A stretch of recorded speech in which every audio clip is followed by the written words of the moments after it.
बहुत बहुत धन्यवाद आप सभी का। आप सभी बहुत अच्छा कर रहे हैं विश्वविद्यालय की समस्याओं को और विश्वविद्यालय की जो भी जानकारियां हैं आप लोग छात्रों के साथ साझा कर रहे हैं अपने यूट्यूब चैनल के माध्यम से। तो मैं आप सबका भी धन्यवाद देना चाहूंगा और आप सबकी पूरी टीम का भी। आपको भविष्य के लिए भी अग्रिम शुभकामनाएं हैं। एबीवीपी के बारे में पहले हमारे दर्शकों को कुछ बताइए। और उनको छात्रावास नहीं दिया जा रहा है इसलिए क्योंकि वो आज से कुछ दिन पहले अपनी आवाज उठाए थे फीस वृद्धि को लेकर के। उस पर आपका क्या विचार है? क्या इसको लेकर के आपकी क्या सोच है? क्या ये सही कर रहा है विश्वविद्यालय? एबीवीपी से कौन जुड़ सकता है और उसकी प्रक्रिया क्या? विद्यार्थी परिषद का मात्र संगठन राष्ट्रीय स्वयंसेवक संघ है। राष्ट्रीय स्वयंसेवक संघ में जब कोई व्यक्ति जाता है तो सबसे पहली चीज उसे बताई जाती है यहाँ कुछ लेने की उम्मीद लेके मत आइए। तमाम छात्र संगठन है जो आके आपसे सबसे पहले आपका कास्ट पूछेंगे कि आप किस कास्ट से हैं, आप किस समाज से आते हैं। क्या एबीवीपी से जुड़ने वाले व्यक्ति को भविष्य का नेता मान लेना चाहिए? कि क्या एबीवीपी बीजेपी सरकार में ही दमखम में रहती है और सरकार में थोड़ी शांत हो जाती है? असिस्टेंट प्रोफेसर की भर्ती का आया था तो कुछ बच्चों का एडमिट कार्ड नहीं घोषित हुआ था तो आयोग के सामने लखनऊ से जाकर के इलाहाबाद में शायद 58 दिनों का धरना था। वो विद्यार्थी परिषद का 58 विद्यार्थी दिनों का धरना था, उसमें 58 दिनों का धरना दे जाकर के आयोग पर ताला जड़कर धरना देने का काम तो दिव्या ने किया। अभी उसका केस का कुछ मामला था तो अभी परसों वो छात्र संघ चुनाव नहीं हो पा रहे हैं और ये छात्र संघ चुनाव की लगातार हर कुछ दिन पर हम देखते हैं कि छात्र मांग करते हैं और चाहे कि वो किसी भी संगठन से हो। लेकिन अखिल भारतीय विद्यार्थी परिषद का इस पर क्या विचार है? क्यों वो भारतीय जनता पार्टी के ऊपर दबाव नहीं बना रहा है? क्योंकि सरकार तो कई सालों से चल रही है भाजपा की। अगर कोई छात्र या फिर ग्रुप में जब छात्र विरोध प्रदर्शन करते हैं तो उनके ऊपर मुकदमे दर्ज कर दिए जाते हैं। उनके ऊपर अनेकों मुकदमे दर्ज करके उनको डरा दिया जाता है और उनके घर से दबाव आने लगता है कि दोबारा किसी भी संगठन के साथ या किसी भी लोग के साथ मत धरना दो। तो ये कहाँ तक उचित है? मुझे एलयू में एडमिशन चाहिए बीएड के लिए। मेरी रैंक 1,19,186 है। क्या आप कोई हेल्प कर सकते हैं? आप देखिए अध्यक्ष के नाम पर लोगों ने आपसे हेल्प मांग ली। नमस्कार। नर्सरी एक होता है जो हम लोग बचपन में पढ़ाई करते हैं, उसमें हम पढ़ते हैं, उसमें बेसिक्स चीजों को सीखते हैं। एक नर्सरी वो होता है जहां पर पेड़ पौधों को लगाया जाता है और उसे बाद में ले जाकर कहीं और लगा दिया जाता है। और एक नर्सरी और होता है जिसे विश्वविद्यालय कहा जाता है और उसे राजनीति का नर्सरी कहा जाता है। जो छात्र भविष्य में राजनीति में जाना चाहते हैं वो छात्र जीवन से ही राजनीति में जुड़ जाते हैं और उसी को कई संगठन द्वारा चलाया जाता है। अनेकों छात्र संगठन है, उसी में से एक छात्र संगठन है एबीवीपी यानी अखिल भारतीय विद्यार्थी परिषद। अखिल भारतीय विद्यार्थी परिषद के बारे में आज हम लोग विधिवत बात करेंगे और इसके इकाई अध्यक्ष से आज हम लोग बात करेंगे। एबीवीपी के बारे में हर कुछ जानेंगे, हर सवाल लेंगे। अगर आपने भी कोई सवाल पूछा होगा तो वो भी सवाल हम पूछेंगे। नमस्कार, मेरा नाम है विकास सिंह और आप लखनऊ वाले देख रहे हैं। कैमरे के पीछे विवेक, सहयोगी साथी विमल सम्राट और सुमित सिंह चौहान। अभी हमारे साथ मौजूद है लखनऊ विश्वविद्यालय के एबीवीपी के इकाई अध्यक्ष। उनसे हम सवाल करेंगे और वो जवाब देंगे। तो चलिए चलते हैं एबीवीपी के अध्यक्ष के पास। सर, सबसे पहले तो आपका बहुत बहुत स्वागत है और धन्यवाद कि आपने लखनऊ वाले को समय दिया। बहुत बहुत धन्यवाद आप सभी का। आप सभी बहुत अच्छा कर रहे हैं विश्वविद्यालय की समस्याओं को और विश्वविद्यालय की जो भी जानकारियां हैं आप लोग छात्रों के साथ साझा कर रहे हैं अपने यूट्यूब चैनल के माध्यम से। तो मैं आप सबका भी धन्यवाद देना चाहूंगा और आप सबकी पूरी टीम का भी। आपको भविष्य के लिए भी अग्रिम शुभकामनाएं हैं। भैया आप थोड़ा परिचय दे दें। अमन दुबे, प्रदेश कार्यकारिणी सदस्य विद्यार्थी परिषद, और यहाँ से मेरा अभी ग्रेजुएशन खत्म हुआ। तो ये दोनों लोग मिलकर के आपको हर प्रश्न का जवाब देंगे। आप ध्यान से सुनिएगा और पहला प्रश्न का शुरुआत हम यहीं से करते हैं कि आप पहले एबीवीपी के इकाई अध्यक्ष है। बहुत जिम्मेदारी भरा पद है और बहुत बड़ा पद है। तो एबीवीपी के बारे में पहले हमारे दर्शकों को कुछ बताइए। पहले मैं आप लोगों को अभी जैसा आपने कहा कि विश्वविद्यालय एक नर्सरी है, नर्सरी में राजनीति की नर्सरी है, तो मैं इस चीज से थोड़ा पूरा सहमत नहीं हूँ क्योंकि विश्वविद्यालय राजनीति नर्सरी तो है लेकिन सिर्फ राजनीति की ही नर्सरी नहीं है। विश्वविद्यालय में हर तरह के पौधे पाए जाते हैं, उन्हीं में से एक प्रजाति है जो हमको राजनीति की तरफ ले जाती है। यहाँ पे विश्वविद्यालय में सामाजिक क्षेत्रों से जुड़े हर लगभग समाज की हर विधा में जाने वाले छात्रों की एक नर्सरी है। तो उसकी एक राजनीति एक उसका अंग है। उसके क्षेत्र में जाने के लिए जो छात्र संगठन यहाँ पे तरह तरह के एक्टिव हैं और उन सभी छात्र संगठनों का मुख्य उद्देश्य छात्रों का हित करना होता है, ना कि राजनीति करना। राजनीति एक अलग विषय है। छात्र संगठनों में बहुत सारे छात्र आते हैं, कार्यकर्ता बनते हैं, काम करते हैं, छात्र हितों के लिए लड़ते हैं और उसमें से कुछ ही जाके सफल राजनेता बन पाते हैं और बाकी अपने शैक्षिक क्षेत्र में या सामाजिक क्षेत्र में जाके आगे काम करते हैं। जी, अखिल भारतीय विद्यार्थी परिषद के बारे में जरा बताइए। विद्यार्थी परिषद ऐसे ही छात्र हितों के लिए काम करने वाला एक संगठन है। इसका जब निर्माण हुआ 1949 में, उस समय भारत की परिस्थितियां बहुत अलग थी और भारत में एक जो विभाजनकारी शक्तियां हैं वो बहुत ज्यादा प्रभावी हो चुकी थी और उन विभाजनकारी शक्तियों को आगे आने वाले छात्रों में उन शक्तियों का उदय ना हो पाए या उनको डिमोटिवेट करने के लिए एक राष्ट्रवादी संगठन जिसने भारत को जोड़ने के लिए काम करने का काम किया, युवाओं को भारत के एकता, अखंडता एवं संप्रभुता के बचाने के लिए जो नर्सरी के जो पौधे हैं, जो काम कर पौधों को पोसने का काम का विचार को लेके जो संगठन आगे बढ़ा, उसका नाम विद्यार्थी परिषद था। अभी हाल ही में हमने देखा कि लखनऊ विश्वविद्यालय के जो छात्र छात्रावास में रहते हैं, जाहिर सी बात है वो छात्रावास में रह रहे हैं तो उनका लखनऊ में कोई आवास नहीं होगा और उनको छात्रावास नहीं दिया जा रहा है इसलिए क्योंकि वो आज से कुछ दिन पहले माफ कीजिएगा, कुछ दिन पहले अपनी आवाज उठाए थे फीस वृद्धि को लेकर के। उस पर आपका क्या विचार है? क्या इसको लेकर के आपकी क्या सोच है? क्या ये सही कर रहा है विश्वविद्यालय?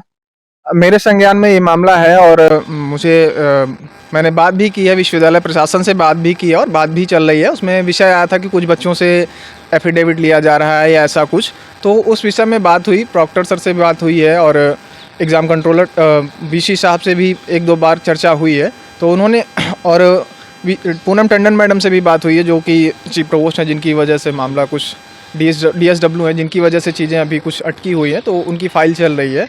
विश्वविद्यालय प्रशासन से लगातार बात चल रही है और विद्यार्थी परिषद जब तक है किसी भी छात्र के साथ किसी भी तरह का अहित नहीं होने पाएगा और विद्यार्थी परिषद उन छात्रों के लिए हमेशा तत्पर रही है और आगे भी काम करती रहेगी।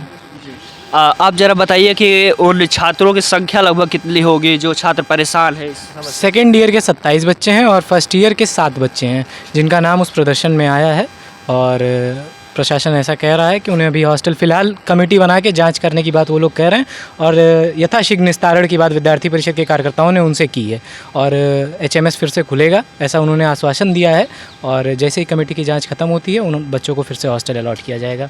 जी, कुछ दिन में हॉस्टल को खाली भी कराया जाएगा क्योंकि जो छात्र का समय हो जाता है खाली करा दिया जाता है और फिर अगर दोबारा मिलता है तो वो जो हॉस्टल मिलता है उसमें जाते हैं, तो अगर उनको हॉस्टल अलॉट समय से नहीं होगा तो फिर वो कहाँ जाएंगे? कुछ दिन के लिए ही सही, वो कुछ दिन के लिए कहाँ आखिर जाएंगे सवाल लेकर? इसी चीज के लिए हम लोग विद्यार्थी परिषद के लोग हैं, हम छात्रों की बात रखने वाले लोग हैं, तो यही प्रश्न लेकर के हम लोग उनके सामने गए थे। जो प्रोफेसर हैं, जो जिम्मेदार हैं इस समय प्रोवोस्ट हैं, इन्हीं सब प्रश्नों को लेकर के गए थे, तो उनके द्वारा ये कहा गया है कि यथाशीघ्र तब तक छात्रों को वहां रहने दिया गया हॉस्टल में। फिलहाल अभी वो बच्चे वहीं पे हैं और मैक्सिमम लोग घर जा चुके हैं क्योंकि सेमेस्टर ब्रेक का समय चल रहा था, तो मैक्सिमम लोग घर हैं। जो एक आध बच्चे हैं वो अभी हॉस्टल में हैं। चलिए, तो इस पर छात्रावास से जुड़ी समस्या जो थी वो छात्रावास में रहने वाले बच्चे समझ गए होंगे कि उनको कोई दिक्कत होने वाली नहीं है, ऐसा वादा किया जा रहा है एबीवीपी के द्वारा।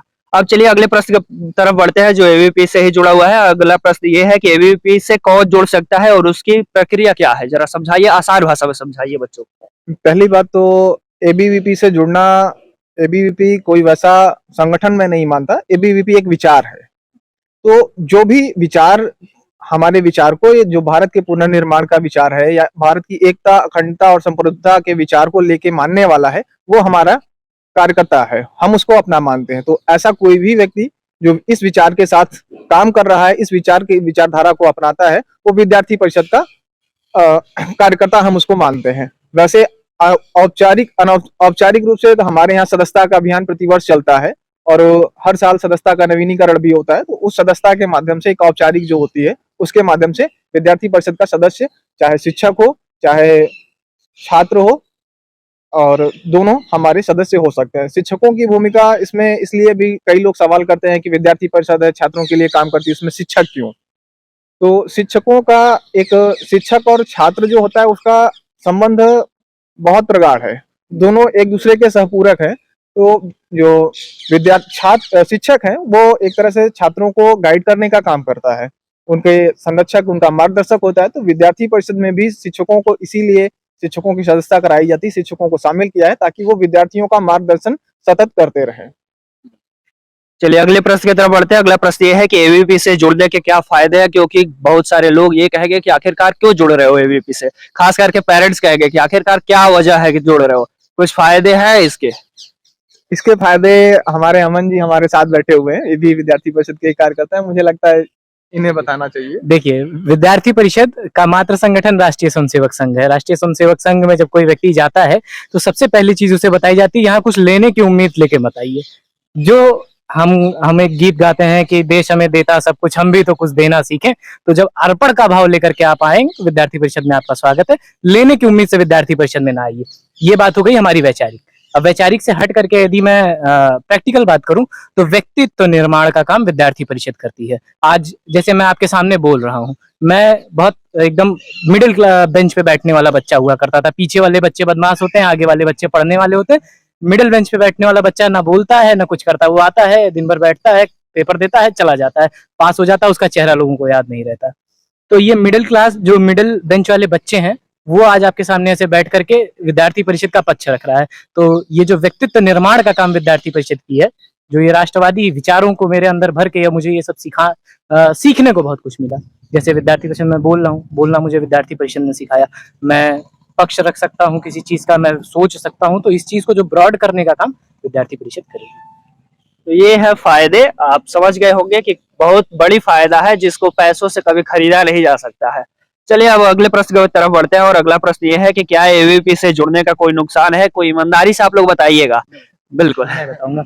हाँ, बिल्कुल नुकसान है। यदि आपके दिमाग में एक बार भी ऐसा ख्वाब आता है कि आप भारत को या इस देश को, आइडिया है, भारत जो है कोई एक क्षेत्र नहीं है, एक टेरिटरी नहीं है, ये एक विचार है। इस विचार को यदि आप सोचते हैं कि आप 1% भी नुकसान पहुंचा सकते हैं तो विद्यार्थी परिषद आपका विरोध करेगी, और इस चीज के लिए विद्यार्थी परिषद आपके लिए नुकसानदेह है। यदि आप राष्ट्र विरोधी गतिविधि में लिप्त हैं या किसी भी प्रकार से, जैसे एक चीज मैं बताता हूँ, कैंपस की बात करते हैं, हम लोग कैंपस वर्किंग वाले लोग हैं। कैंपस में सब विद्यार्थी है। अगर आप इसको बांटने का प्रयास करेंगे, तमाम छात्र संगठन है जो आके आपसे सबसे पहले आपका कास्ट पूछेंगे कि आप किस कास्ट से हैं, आप किस समाज से आते हैं। तो जो लोग ऐसे विभाजनकारी विचार लेकर के कैंपस में आ रहे हैं, उनको खत्म करने का काम विद्यार्थी परिषद करेगी। अगर आपकी मानसिकता ऐसी है तो विद्यार्थी परिषद आपके लिए नुकसानदेह है। तो मतलब एबीवीपी में वही लोग आए जो देश हित में सही में काम करना चाहते हैं। चलिए अगले प्रश्न की तरफ बढ़ते हैं। क्या एबीवीपी से जुड़ने का मतलब भारतीय जनता पार्टी से जुड़ना है? बिल्कुल नहीं। हम गैर राजनीतिक संगठन है। हम हर मंच से खुले तौर पे ये कहते हैं कि हमारा बीजेपी से कोई लेना देना नहीं है। हम राष्ट्रीय स्वयंसेवक संघ के समवैचारिक संगठन है, लेकिन इसका मतलब बिल्कुल भी नहीं है कि हम बीजेपी के लिए काम करने वाले हैं। बीजेपी के लिए काम करने वाले, उनके पास युवा मोर्चा है, तमाम संगठन, उनके तमाम प्रकोष्ठ हैं, उन्हें विद्यार्थी एक चीज और मैं आपको जोड़ूंगा, भाजपा की स्थापना 1980 में हुई है और विद्यार्थी परिषद की स्थापना 1949 में हुई है। तो हमारा उनसे कोई लेना देना हो ही नहीं सकता है। हाँ, एक बात हो सकती है कि हम समवैचारिक संगठन हो सकते हैं, हमारे लोग जाकर के उनके यहाँ काम करते हैं, ये बात झुटलाई नहीं जा सकती है। लेकिन अब ये विचार की बात है, हमारा उनसे कोई लिंक नहीं है। अगले प्रश्न की तरफ बढ़ते हैं, और अगला प्रश्न हम चाहेंगे कि अध्यक्ष जी जवाब दें। क्या एबीवीपी से जुड़ने वाले व्यक्ति को भविष्य का नेता मान लेना चाहिए? इस सवाल का जवाब तो मैं इस तरह से देना चाहूंगा कि नेता आप किस परिप्रेक्ष्य में ले रहे हैं। अगर आप नेता को लेते हैं कि वो हमारे विद्यार्थी परिषद का कार्यकर्ता अपने जिस भी क्षेत्र में जाता है, सामाजिक क्षेत्र में, राजनीतिक क्षेत्र में, वहां प्रतिनिधित्व हम प्रदान करते हैं। अगर प्रतिनिधित्व प्रदान करना नेता है तो हमें लगता है कि विद्यार्थी परिषद का हर एक कार्यकर्ता इतना सक्षम है कि वो जहां भी जाता है, जिस भी क्षेत्र में जाता है, उस क्षेत्र का वो प्रतिनिधित्व करता है, तो हम उसको नेता मान सकते हैं। भविष्य का नेता है। भविष्य का नेता फिर कह रहा हूँ, नेता की परिभाषा किस परिप्रेक्ष्य में ले रहे हैं। ज्यादातर संकुचित क्षेत्र में लोग लेते हैं और उसको राजनीतिक रूप से जो स्थापित होता है। हाँ, हम उसी नेता की बात कर रहे हैं, हम उसी विधायक और सांसद की ही बात कर रहे हैं। नहीं, ऐसा नहीं है। विद्यार्थी परिषद में काम करने वाले विद्यार्थी परिषद के ऐसे कई कार्यकर्ता हैं जिन्होंने सामाजिक क्षेत्रों में भी काम किया है, चाहे वो जनजातीय क्षेत्रों में काम करने की बात हो, चाहे वो जल संरक्षण की बात हो। तो ऐसे हर क्षेत्र में लगभग लोगों ने काम किया और बहुत अच्छा काम किया है। अब बस हमें विद्यार्थी परिषद के लोग राजनीतिक क्षेत्र में इसलिए दिखते हैं क्योंकि राजनेता जो होता है वो मीडिया हाइक में हमेशा रहने वाला है। जब उसके साथ नाम विद्यार्थी परिषद का जोड़ता है तो लोगों को लगता है नहीं, विद्यार्थी परिषद के ही लोग इस क्षेत्र में ज्यादा अग्रसर हैं। चलिए अगले प्रश्न की तरफ बढ़ते हैं, और अगला प्रश्न ये है कि एबीवीपी से निकलने वाले कुछ लोगों का नाम बताइए जो देश के लिए, प्रदेश के लिए और देश की जनता के लिए कुछ किए हो, ताकि जो लोग जुड़ना चाहते हैं या फिर जिसके बच्चे जुड़ना चाहते हैं उनको मोटिवेशन मिले, उनको लगे कि नहीं, गलत जगह नहीं है। विद्यार्थी परिषद अभी एक उद्गम का कार्यक्रम हुआ था लखनऊ विश्वविद्यालय में ही 4-5 दिन पहले की बात है। तो उसमें एक आए थे इम्तियाज भी।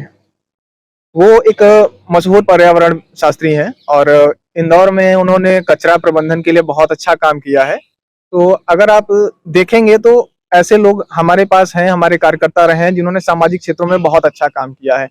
और ऐसे ही एक जनजातीय क्षेत्रों में काम करने वाले आशुतोष अशोक भगत जी हैं, जो मूल रूप से उत्तर प्रदेश के रहने वाले हैं। उन्होंने पश्चिम जनजातीय क्षेत्रों में बहुत अच्छा काम किया, उन जनजातीय लोगों को आगे बढ़ाने का, उनमें शिक्षा का। तो हालांकि वो जब वहां पे गए, लोग उनको स्वीकारें इसके लिए, वो मूल रूप से रहने वाले उत्तर प्रदेश के थे, लेकिन उन्होंने अपना नाम अशोक भगत इसीलिए रखा ताकि वो उन लोगों के साथ जुड़ सकें। ऐसे ही एक और महेश शर्मा जी हैं, जो कि विद्यार्थी परिषद के पूर्णकालिक कार्यकर्ता रहे और जल संरक्षण की दिशा में उन्होंने बहुत अच्छा काम किया, उनको पद्मश्री का पुरस्कार भी मिला हुआ है। तो ऐसे बहुत सारे लोग हैं। और इसके पहले हमारे पूर्व राष्ट्रीय अध्यक्ष थे डॉक्टर डॉक्टर एस सुबैया जी थे। उन्होंने, वो कैंसर सर्जन है, बहुत अच्छे कैंसर सर्जन, विश्व प्रसिद्ध सर्जन है। तो वो अपने सामाजिक क्षेत्रों में, अपने राजनीतिक क्षेत्रों में या चिकित्सा के क्षेत्र में लगातार काम करने वाले से बहुत से लोग हैं, ये हम प्रेरणा ले सकते हैं। बिल्कुल, तो ये तो उन लोगों का नाम बता दिया, अब कुछ राजनीतिक लोगों का भी नाम बता दीजिए आप। राजनीतिक क्षेत्र में मैं अगर ये नाम गिनाऊं तो सबसे पहला नाम जो मेरे ध्यान में आ गया है कि ध्रुव तारे जो हैं उत्तर प्रदेश की राजनीति के इस समय, महंत योगी आदित्यनाथ जी विद्यार्थी परिषद के कार्यकर्ता रहे हैं। इसी के साथ दयाशंकर सिंह जी भी विद्यार्थी परिषद के कार्यकर्ता रहे हैं। दानिश आजाद भी अपने विश्वविद्यालय के पढ़े हुए हैं और इस समय उत्तर प्रदेश की राजनीति में राज्य मंत्री हैं उत्तर प्रदेश सरकार में। अब मैं राष्ट्रीय राजनीति की बात करूं तो जेपी नड्डा जी विद्यार्थी परिषद के कार्यकर्ता रहे हैं। और आपके नितिन गडकरी जी अपने पोर्टफोलियो को इतना अच्छा चलाने के लिए, भारत में जो सड़कों की कनेक्टिविटी है उसको नेक्स्ट लेवल तक ले जाने वाले नितिन गडकरी जी भी विद्यार्थी परिषद के कार्यकर्ता हैं। ऐसे तमाम लोग विद्यार्थी परिषद के काम कर रहे हैं। अगर मैं नाम गिनाने लगूं तो शायद घंटों बीत जाएंगे। तो अब चलते हैं अगले प्रश्न की तरफ, और अगला प्रश्न है कि किसी भी छात्र या छात्रा को एबीवीपी से क्यों जुड़ना चाहिए? ये वही बात हुई, फायदे वाली बात हुई, या फिर थोड़ा सा इससे हट करके है, वो फायदा थी और ये जुड़ना क्यों चाहिए, ये है बात। और जोड़ूंगा, विद्यार्थी परिषद हमेशा कंस्ट्रक्टिव अप्रोच रखती है। हम रचनात्मकता की बात करते हैं। आप विद्यार्थी परिषद ऐसा नहीं है कि बहुत संकुचित संगठन है कि हमारा काम ये नहीं है कि हम धरने देंगे, हम प्रदर्शन करेंगे, इतने तक हम सीमित नहीं है। विद्यार्थी परिषद अभी जैसे उद्गम का नाम, कार्यक्रम का नाम भैया लिया, सस्टेनेबल लखनऊ के लिए, कि कैसे हम पर्यावरण को ध्यान में रखते हुए लखनऊ में रह रहे हैं और इसके लिए क्या काम कर सकते हैं। विकासार्थ विद्यार्थी, SFD हम लोग उसे बोलते हैं, स्टूडेंट फॉर डेवलपमेंट, उसका नाम ही है कि कैसे स्टूडेंट जो ये ध्यान में रखते हैं कि पर्यावरण को कैसे बचाया जाए, उनके लिए एक आयाम है, गतिविधि है इस समय। विकासार्थ विद्यार्थी हो गया। मेडिविजन के नाम से विद्यार्थी परिषद के कार्यकर्ता मेडिकल कॉलेजेस में काम करते हैं। और ऐसे ही कई आयाम है। एग्रीविजन खेती-बाड़ी, इस समय भारत जो है कृषि प्रधान देश है, तो कृषि को ध्यान में रखते हुए जो बच्चे एग्रीकल्चर की स्टडी कर रहे हैं या कृषि के क्षेत्र में काम कर रहे हैं, उनके लिए एक पूरा आयाम है। आप आइए, देखिए, आपके लिए कुछ ना कुछ यहाँ मिलेगा। इतना बड़ा छात्र संगठन है कि हर किसी में कुछ ना कुछ निकाल देगा, कुछ अच्छी चीजें और कुछ सीखने को मिलेगा। तो चलिए, और 2-3 प्रश्न है, और ये प्रश्न है कि क्या एबीवीपी बीजेपी सरकार में ही दमखम में रहती है और सरकार में थोड़ी शांत हो जाती है? बिल्कुल नहीं। अभी हमने आपसे कहा कि विद्यार्थी परिषद का बीजेपी से कोई लेना देना नहीं है। दूसरी चीज, एक बात और मैंने कही कि हम समवैचारिक संगठन हैं, ये बात मैं झुठलाऊंगा नहीं। तो हम समवैचारिक संगठन है। आप सोचिए कि जो नेतागिरी होती है, राजनीति होती है, वो विपक्ष में होती है। आदमी निखरता कब है? विपक्ष में निखरता है। चाहे वो चंद्रशेखर जी हो, चाहे वो जेपी हो, मैं तमाम नाम गिना सकता हूँ जो नेता विपक्ष में उभर कर आए हैं। अटल जी, लाल कृष्ण आडवाणी जी, नरेंद्र मोदी, ये सब विपक्ष की राजनीति करके बड़े चेहरे बन के आए हैं। तो ये तो बात ही बेकार है कि हम बीजेपी के समय दमखम रखते हैं। जब हम विपक्ष में रहेंगे तो हम और मजबूती से विरोध कर पाएंगे। बीजेपी के समय भी मैं आपको बता दूं, मैं कैंपस वर्किंग की बात कर रहा हूं, तो चाहे वो रिजल्ट का मुद्दा हो, चाहे वो स्कॉलरशिप का मुद्दा हो, चाहे अभी कुछ दिन पहले की बात है, हम लोगों का प्रतिनिधिमंडल राष्ट्रीय HRD मिनिस्टर यानी एजुकेशन मिनिस्टर से मिला है और कई विषयों को लेकर के ज्ञापन दिया है। और इसी तरह लगातार काम कर रहे हैं हम। सरकार, छात्रों की कोई सरकार नहीं होती है, जनता की सरकार होती है, तो छात्रों तक उसे सीमित कर देना गलत है। इसमें मैं एक और विषय जो बात जोड़ना चाहूंगा कि जैसे आप कहते हैं कि बीजेपी की सरकार के समय हम दमखम रखते हैं, तो बीजेपी की सरकार मुझे लगता है इस 2014 के पहले 3 बार बनी है। एक बार 13 दिन के लिए, एक बार 13 महीने के लिए और एक बार फिर 5 साल की सरकार बनी, मिलूजुली सरकार रही। तो विद्यार्थी परिषद ने जब 1949 से शुरू किया, आज विश्व का जब सबसे बड़ा छात्र संगठन बन के निखर के आया है, बन के आया है, तो वो विपक्ष में ही बन के आया है। ठीक है, अभी क्या है कि हाँ, हमारी समवैचारिक सरकार भले है, लेकिन जहां भी आवश्यकता पड़ती है हम सरकार से भिड़ने का मादा रखते हैं और सरकार से लगातार लड़ाई करते हैं इस चीज के लिए कि हम छात्र हितों के लिए जब भी बात आएगी, विद्यार्थी परिषद सरकार चाहे जिसकी रहे, उससे कोई मतलब नहीं। विद्यार्थी परिषद सदैव ही विद्यार्थियों के लिए लड़ी है और आगे भी लड़ती रहेगी। मैं एक बात जोड़ूंगा, हमारे अध्यक्ष जी बैठे हुए हैं। अध्यक्ष जी, अभी पिछली बार आयोग की जब भर्ती हुई है, असिस्टेंट प्रोफेसर की भर्ती का आया था, तो कुछ बच्चों का एडमिट कार्ड नहीं घोषित हुआ था, तो आयोग के सामने लखनऊ से जाकर के इलाहाबाद में शायद 58 दिनों का धरना था। वो विद्यार्थी परिषद का 58 विद्यार्थी दिनों का धरना था, उसमें 58 दिनों का धरना दे जाकर के आयोग पर ताला जड़कर धरना देने का काम तो दिव्या ने किया। अभी उसका केस का कुछ मामला था, तो अभी परसों वो इलाहाबाद और उसमें मैं जोड़ना चाहूंगा कि उस धरने की वजह से एग्जाम के एक दिन पहले करीब 1700 बच्चों का एडमिट कार्ड आयोग ने जारी किया। विद्यार्थी परिषद ने लड़के वो एग्जाम एडमिट कार्ड बच्चों का जारी करवाया। अभी भी कुछ बच्चों के साथ कुछ समस्याएं हैं, उसके लिए भी लगातार लड़ाई चल रही है। और अभी आप इलाहाबाद विश्वविद्यालय में आप देख रहे होंगे कि फीस वृद्धि का मामला है, उसमें छात्र संगठन जितने भी छात्र हैं उनके साथ विद्यार्थी परिषद कंधे से कंधा मिलाकर खड़ी हुई है और छात्रों के हितों के लिए लगातार वो लड़ रही है और लड़ती भी रहेगी। अगर हमारी सरकार होती या हम दमखम रखते होते तो शायद हम बात मनवा लिए होते। तो ये सारी चीजें सरकार के साथ संघर्ष हमारा छात्र हितों पे सदैव रहा है और वो रहेगा, चाहे वो सरकार किसी की भी हो। चलिए, प्रश्न के सिलसिला में आखिरी प्रश्न के तरफ बढ़ चुके हैं हम लोग, और आखिरी प्रश्न यही है कि अखिल भारतीय विद्यार्थी परिषद से जुड़े लोगों का, या फिर कहे तो अखिल भारतीय विद्यार्थी परिषद का भविष्य क्या है? अब इतना बड़ा छात्र संगठन है, विश्व का इस समय तो सबसे बड़ा छात्र संगठन है। When it come to membership, जब मेंबरशिप की बात आती है, सदस्यता की बात आती है, तो हम सबसे बड़े विश्व के छात्र संगठन है। अब यहाँ एक कैंपस में बैठ करके हम कैसे तय कर दें कि विद्यार्थी परिषद का क्या? अब आप सोचिए कि मैं राष्ट्रीय स्वयंसेवक संघ की बात करता हूँ, 5 लोगों से शुरू हुआ था, आज विश्व का सबसे बड़ा छात्र संगठन है, तो हम तो उसी की संतान है। तो ऐसे ही विद्यार्थी परिषद आगे और बड़ी होगी। वट वृक्ष का रूप तो विद्यार्थी परिषद ने ले ही लिया है, अब ये आगे और बड़ी होगी। विद्यार्थी परिषद के भविष्य की बात कोई अगर करे तो मुझे तो अनायास ही हंसी आएगी, क्योंकि विद्यार्थी परिषद ने जो अपनी यात्रा शुरू की है, सिर्फ एबीवीपी की बात नहीं हो रही, एबीवीपी से जुड़े लोगों की भी बात हो रही है। एबीवीपी देखिए, हर छात्रों को जिस चीज में रुचि है उनके लिए वो प्लेटफॉर्म प्रोवाइड करता है। आपको मेडिकल के क्षेत्र में रुचि है, आपके लिए मेडिविजन बना है। आपको एग्रीकल्चर के क्षेत्र में रुचि है, आपके लिए एग्रीविजन है। एग्रीविजन, ये सारे जो आयाम है अलग अलग। आप सामाजिक क्षेत्र में है तो एसएफडी का है, स्टूडेंट फॉर डेवलपमेंट के नाम से, एसएफएस है, स्टूडेंट फॉर सेवा है। आप सामाजिक क्षेत्र में काम करना चाहते हैं, सेवा का काम करना चाहते हैं, तो हर व्यक्ति की छात्र की रुचि के अनुसार उसको उसका क्षेत्र प्रोवाइड किया जाता है। उसको वहाँ पे गाइडेंस, उसको तरह तरह के लोगों से मिलवाना, जो उस क्षेत्र के रिनाउंड पर्सन है उनके साथ बैठाना। तो विद्यार्थी परिषद का भविष्य और विद्यार्थी परिषद से जुड़े लोगों का भविष्य क्या होगा, ये आप बेहतर समझ सकते हैं। उज्जवल भविष्य। ये आप मेरी बातों से आपको समझ में आ गया तो ये और चलिए, एक और प्रश्न है कि छात्र संघ चुनाव नहीं हो पा रहे हैं, और ये छात्र संघ चुनाव की लगातार हर कुछ दिन पर हम देखते हैं कि छात्र मांग करते हैं, और चाहे वो किसी भी संगठन से हो। लेकिन अखिल भारतीय विद्यार्थी परिषद का इस पर क्या विचार है? क्यों वो भारतीय जनता पार्टी के ऊपर दबाव नहीं बना रहा है? क्योंकि सरकार तो कई सालों से चल रही है भाजपा की। सरकार फिर हम कहेंगे कि भाजपा की है, हमारी नहीं है। और हमारा काम है अपनी मांग रखना, वो भी एक ऐसे तरीके से जो हिंसक ना हो। तो विद्यार्थी परिषद छात्र संघ के लिए सदैव समर्थन में रही है, और विद्यार्थी परिषद कहती है कि छात्र संघ होना चाहिए, और इसके लिए जो भी प्रयास करना चाहिए, विद्यार्थी परिषद हमेशा ही छात्रों के समर्थन में है कि छात्र संघ होना चाहिए। और जिस दिन छात्र संघ चुनाव होगा, मैं आपको दावे के साथ कह सकता हूँ, विद्यार्थी परिषद पूरी मजबूती के साथ आएगी, छात्र संघ चुनाव लड़ेगी और जीत के दिखाएगी।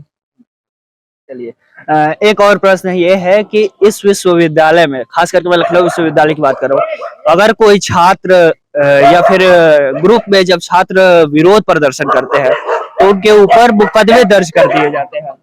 उनके ऊपर अनेकों मुकदमे दर्ज करके उनको डरा दिया जाता है और उनके घर से दबाव आने लगता है कि दोबारा किसी भी संगठन के साथ या किसी भी लोग के साथ मत धरना दो। तो ये कहाँ तक उचित है, इस पर कौन जवाब देना चाहेगा भाई? इधर तो कुछ दिन में मैं आपको यहाँ टोकूंगा कि इधर पिछले मैं लगभग 3 साल से विश्वविद्यालय में हूँ। अब इतना खराब माहौल नहीं रहा है कि छात्रों पर एफआईआर हो धरना देने के लिए, ऐसे विषय नहीं आए हैं। हाँ, जांच उन पर विश्वविद्यालय ने जरूर बैठाई है। मैं विश्वविद्यालय का पक्ष नहीं रखने आया हूँ, मैं छात्रों का पक्ष रखने आया हूँ। छात्रों का अधिकार है धरना देना और लड़ना। जब छात्र, हमारे विद्यार्थी परिषद में कहा जाता है छात्र कल का नहीं आज का नागरिक है। नागरिक का ये संवैधानिक अधिकार है कि वो लड़े अपने अधिकारों के लिए, लेकिन वो लाइन क्रॉस ना करे। तो जब लाइन क्रॉस होती है तो प्रशासन को कार्रवाई करना मजबूरी बन जाता है। हमें छात्र हैं, हमें अपने छात्रों का ध्यान होना चाहिए। हमें ये ध्यान रहे हमेशा कि हम छात्र हैं, हमें कभी सीमा लांघनी नहीं चाहिए। जब सीमाएं लांघी जाती हैं तो दंड आवश्यक हो जाता है। इस पर आप कुछ विचार रखेंगे? वही बातें हैं कि विद्यार्थी परिषद जो छात्र हैं, छात्रों को सिखाने का काम यही। विद्यार्थी परिषद का आप कितना भी बड़ा आंदोलन देखेंगे, कितना भी बड़ा धरना देखेंगे, तो वो संयमित रहता है। तो संयमित आंदोलन या धरना ही देर तक चलता है और अपनी बात मनवाने में सक्षम होता है, चाहे वो महात्मा गांधी जी की बात रही हो, चाहे वो अन्ना हजारे की बात रही हो। तो जिन्होंने संयमित रूप से धरना किया, प्रदर्शन किया, वो अपनी बात को मनवाने में सफल रहे हैं। चाहे वो अभी एक किसान आंदोलन चला था सरकार के खिलाफ, वो संयमित रहे, उन्होंने अपनी बातें मनवाई और सरकार को वापस जाना पड़ा। यहाँ पर हमारा प्रश्न जो समाप्त हो गया, लेकिन हमने मौका दिया था अपने दर्शकों को भी कि आप सवाल पूछ सकते हैं। खैर ज्यादा लोगों ने पूछा नहीं है, मात्र 2 लोगों ने पूछा है। पहला सवाल है ऋत्विक सिंह का। मुझे एलयू में एडमिशन चाहिए बीएड के लिए। मेरी रैंक 1,19,186 है। क्या आप कोई हेल्प कर सकते हैं? आप देखिए अध्यक्ष के नाम पर लोगों ने आपसे हेल्प मांग ली। लोग ऐसा कहते हैं, ठीक है, लेकिन अगर मैं 1,19,000 रैंक है, उनसे पहले भी कुछ बच्चे हैं रैंक में, ठीक है, तो उनका एडमिशन होना उचित है या बाद वाले का होना उचित है, ये आप बेहतर तय कर सकते हैं। ठीक है, तो मुझे लगता है उस बच्चे को जवाब खुद ही मिल जाएगा अगर वो देखना चाहेगा। अगर नैतिक दृष्टि से वो देखेगा तो उसको जवाब उसको पता है। चलिए, अगला प्रश्न मनीष जी का है। मनीष जी ने 2 प्रश्न पूछे हैं। पहला प्रश्न उनका ये है कि फर्स्ट ईयर के स्टूडेंट के मार्क्स में कोई दिक्कत हो तो वो क्या करे, बिकॉज वो न्यू है तो उन्हें कुछ पता नहीं रहता। इसके लिए विद्यार्थी परिषद के लोग कैंपस में हर जगह मिल जाएंगे आपको। मैं नहीं मिलूंगा तो विद्यार्थी परिषद के ऐसे लोग हैं जो कैंपस में घूमते रहते हैं और कैंपस के छात्र हैं, तो हम लोगों के बीच में ही काम करते हैं। आप उनसे मिल सकते हैं। उसके अलावा आप विश्वविद्यालय जो है, आप विश्वविद्यालय के सीधे एग्जाम कंट्रोलर से जाके मिल सकते हैं, बात करते हैं। अगर वो नहीं सुनते हैं तो उसके लिए हम लोग हैं और हम लगातार जो मार्क्स को लेकर लगातार विश्वविद्यालय में स्थितियां पिछले कुछ 1 सालों में बड़ी दयनीय रही है, तो उनको लेके हम लोग लगातार गए हैं, धरना प्रदर्शन किया है। और उसके लिए अगर फिर भी इनको लगता है विश्वविद्यालय समस्या इनकी नहीं सॉल्व करता तो हमसे आके मिले, हमारे संघ कार्यकर्ताओं से आके मिले और इनकी समस्याओं का समाधान होगा। इसके लिए मैं विद्यार्थी परिषद की तरफ से विश्वविद्यालय के सभी छात्रों को आश्वस्त करता हूँ कि विद्यार्थी परिषद सदैव उनके साथ खड़ी रहेगी, चाहे वो समस्या किसी भी तरह की हो। चलिए, आखिरी प्रश्न है उन्हीं का, मनीष जी का ही, कि एलयू में क्या एडमिशन में कोई घपला होता है? इसे रोकने के लिए एलयू प्रशासन क्या करते हैं? ये एलयू प्रशासन से सवाल होना चाहिए, वैसे बता दीजिए। नहीं, ऐसा कुछ घपला नहीं होता है। अभी कल हम लोग एडमिशन कंट्रोलर के साथ बैठे थे, पंकज माथुर सर और अनित गौरव सर, दोनों लोग वहाँ पे थे। बच्चों ने चॉइस फिलिंग में गड़बड़ी की है और एक सॉफ्टवेयर है, वो मैनुअली किया नहीं जाता है। सारा डेटा एक सॉफ्टवेयर में फीड है और वो सॉफ्टवेयर तय करता है कि आपके रैंक के हिसाब से कि आपको क्या सब्जेक्ट मिलेगा, आपको कौन सा कैंपस मिलेगा। ये सब कंप्यूटर से हो रहा है। तो कंप्यूटर से तकनीकी गलतियां हो सकती हैं, लेकिन बहुत अधिक गलतियां नहीं होती हैं। जो थोड़ी बहुत गलतियां, मान लीजिए सर्टिफिकेट वगैरह की जो मैनुअल गलतियां हैं, अगर ऐसी होती हैं तो आप तुरंत आइए, उसको सुधार करने का आश्वासन उन्होंने अभी कल ही दिया है। तो ऐसा घपला कहीं नहीं हो रहा है लखनऊ विश्वविद्यालय में। इसमें एक चीज मैं और ऐड करना चाहूँ। कुछ बच्चे कह रहे हैं कि उनकी रैंक ज्यादा है, ज्यादा वाले को रैंक वाले को अलॉट हो गया है और लेकिन हाँ कम रैंक वाले को नहीं अलॉट हो। तो उसमें हुआ क्या है, विषय चूज करने थे, सब्जेक्ट चूज करने थे। तो बच्चों ने जिनकी रैंक कम थी उन्होंने कम सब्जेक्ट चूज किए। तो हुआ क्या कि जैसे किसी की 150 रैंक है और सीटें उस सब्जेक्ट की 120 या 100 हैं, तो उसने 3 सब्जेक्ट चूज किए। उससे पहले वालों ने चूज कर लिए तो उसको वो सब्जेक्ट नहीं मिला। तो समस्या इस चीज की आई है। मैं अभी जो लोग एडमिशन ले रहे हैं, अभी सेकंड काउंसलिंग चालू हुई है, इसके बाद अभी लिस्ट आएगी कि कितनी सीटें वेकेंट हैं डिपार्टमेंट में, और उसके बाद फिर चॉइस फिलिंग का ऑप्शन एक बार और खुलेगा। मैं एक चीज आप लोगों को बता दूं जो नया एडमिशन लेना चाहते हैं लखनऊ विश्वविद्यालय में, कि चॉइस फिलिंग में ये ब्रोशर में लिखा हुआ है कि आप मिनिमम 6 सब्जेक्ट मेजर के लिए और 6 बीए के, मैं बता रहा हूँ कि 6 सब्जेक्ट मेजर के लिए और 6 सब्जेक्ट माइनर के लिए सेलेक्ट करें। आप मैक्सिमम सब्जेक्ट सेलेक्ट करिए यदि आपको कैंपस में एडमिशन चाहिए। मैक्सिमम सब्जेक्ट, तब आपके चांसेस बढ़ जाएंगे। अभी कल हम लोग बैठे थे तो ये विषय उन्होंने रखा कि ये आप बच्चों तक पहुंचाइए। तो मैं आपके माध्यम से, विकास जी आपके माध्यम से चाहूंगा कि ये बच्चों तक पहुंचे कि यदि आपको कैंपस में पढ़ना है तो आप मैक्सिमम सब्जेक्ट, अभी जब सेकंड के बाद चॉइस फिलिंग का ऑप्शन फिर से खुलेगा तो आप मैक्सिमम सब्जेक्ट मेजर और माइनर के लिए सेलेक्ट करें ताकि आपका एडमिशन विश्वविद्यालय में हो सके। तो आपने सुना अखिल भारतीय विद्यार्थी परिषद के इकाई अध्यक्ष जी का पूरा इंटरव्यू। इस पूरे इंटरव्यू पर आपकी क्या प्रतिक्रिया है जरूर कमेंट में बताइएगा, और आपका बहुत बहुत धन्यवाद, आपने अपने कीमती समय हमें दिया। धन्यवाद आप सभी का, और आप सभी को आगे, आप पत्रकारिता के क्षेत्र में आगे नाम कमाएं, इसके लिए अग्रिम शुभकामनाएं आप सभी को। आपकी टीम बहुत अच्छी जाए और बहुत आगे तक जाए। हम लोग आपको राष्ट्रीय फलक पे देखना चाहते हैं। धन्यवाद, बहुत बहुत धन्यवाद। आपकी और आपकी पूरी टीम को शुभकामनाएं जो आप बच्चों तक, आपके मैंने पेज देखा भी है, आप काफी रचनात्मक तरीके से न्यूज पहुंचा रहे हैं बच्चों तक, इसके लिए आपको बहुत बहुत धन्यवाद मैं बच्चों की तरफ से कह रहा हूँ। तो ये देख रहे थे आप लखनऊ वाले, मेरा नाम है विकास सिंह और कैमरे के पीछे विवेक सहयोगी साथी है सुमित सिंह चौहान, बीवल सम्राट। और ये पूरी वीडियो को बनाने में खास जिसका सहयोग रहा है वो रहा है अक्षय प्रताप सिंह, अनंग मिश्रा और राहुल मिश्रा जी का। इन तीनों लोगों का मैं शुक्रिया अदा करता हूँ। मिलेंगे किसी नेक्स्ट वीडियो में। आप इस वीडियो के बारे में जरूर बताइएगा हमें कि कैसा लगा। धन्यवाद।